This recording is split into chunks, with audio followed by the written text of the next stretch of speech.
One-shotting enemy in Warframe is nothing new. It's just a matter of how you do it.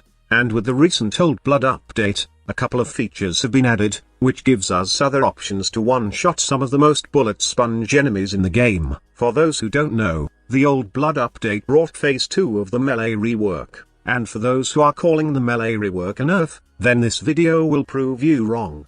Although I can admit that this change brought some nerf to the recent melee meta, but still, it has brought more powerful features. Just take for example their heavy attacks right now. If you have the right mods and setup, you can one-shot kill almost every enemy standing in front of you. How? Well, sit back, relax, and enjoy the show, as I'll show you yet another one-shot kill method in this game. The first thing you need is a good weapon that has decent critical chance, / damage, and heavy attack. Now I know what you are thinking. There are a couple of those weapons and, you might think that the most obvious candidates for this setup are heavy blades like the Prime. Melee weapons like this can be viable for a heavy attack setup, and don't get me wrong, they can kill enemies in one swing. However, I am looking for more bleed damage, that with one swing, enemies will die in 1 or 2 bleed damage ticks. There are a couple of good critical weapons in the game, and some of them have very high / damage, but when it comes to heavy attack setup,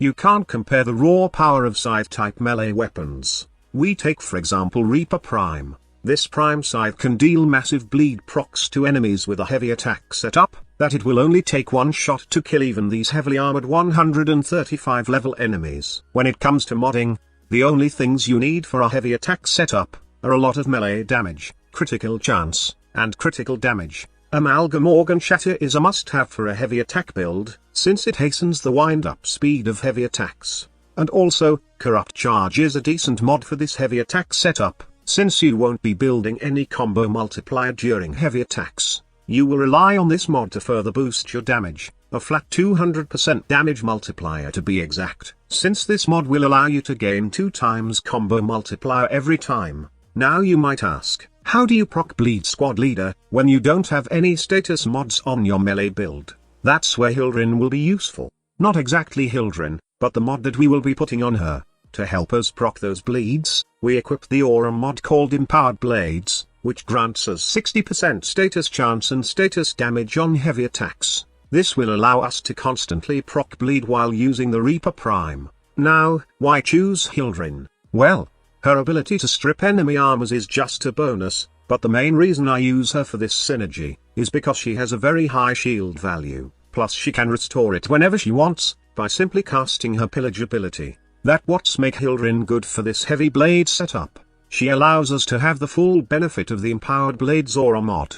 Another question that you might raise is that, Squad Leader, are there no other options to Reaper Prime? This weapon is vaulted, and I am kind of short of platinum. Worry not lad, as if you don't have the Reaper Prime, there's a better option. If you can't have a Prime Scythe, then just create a powerful scythe. Yes, I'm talking about Zaws. The parts you need for a heavy attack scythe setup are, Dorkram Strike obviously, Quaith Grip for more melee damage, and Vauban Ruhang Link, for another increase in melee damage, plus maximum crit chance on your Zaw. With these parts, you will have a scythe that has way more critical than the Reaper Prime. Higher / damage, and also, high heavy attack damage. Its status chance might be lower compared to Reaper Prime, but, since we got our Empowered Blades mod to take care of that status problems. One last thing that you might be concerned of, is how slow the gameplay of a heavy attack oriented playstyle. I must admit, it's really slow, but, it can be fixed.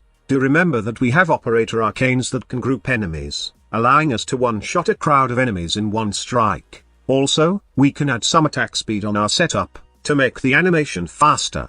And, if you are worried that this style would not be viable in endurance runs, then I assure you now, you won't have any problems with your kills per seconds.